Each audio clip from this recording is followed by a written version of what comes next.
السلام عليكم ورحمة الله وبركاته. هل تعلم أن اللغة العربية هي من أقدم اللغات في العالم؟ وهل تعلم أنها لغة القرآن والجنة؟ في هذا الفيديو سوف نتعرف على أهميتها وفضلها. النقطة الأولى: لغة القرآن. اللغة العربية هي لغة القرآن الكريم، وهذا يعطيه شرفا عظيما.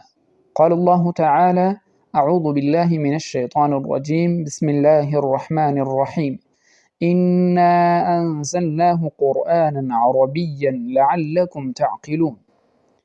النقطة الثانية: لغة النبي صلى الله عليه وسلم.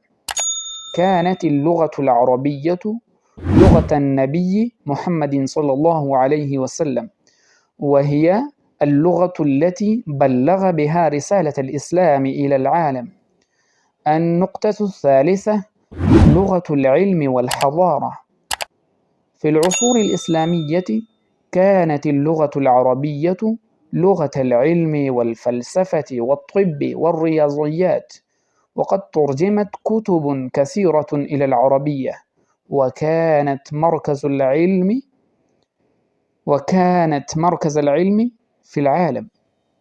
النقطة الرابعة: لغة الجنة. يقال إن اللغة العربية هي لغة أهل الجنة، ولذلك ينبغي لنا تعلمها والاعتناء بها. الخاتمة: اللغة العربية ليست مجرد لغة، بل هي هوية الأمة الإسلامية وجزء من تاريخنا وثقافتنا، فلنسعى لتعلمها والاعتزاز بها. وبهذا نكون قد وصلنا إلى نهاية هذه الحلقة. نرجو أن تكونوا قد استفدتم. إلى اللقاء في فيديو آخر إن شاء الله. جزاكم الله خيرا.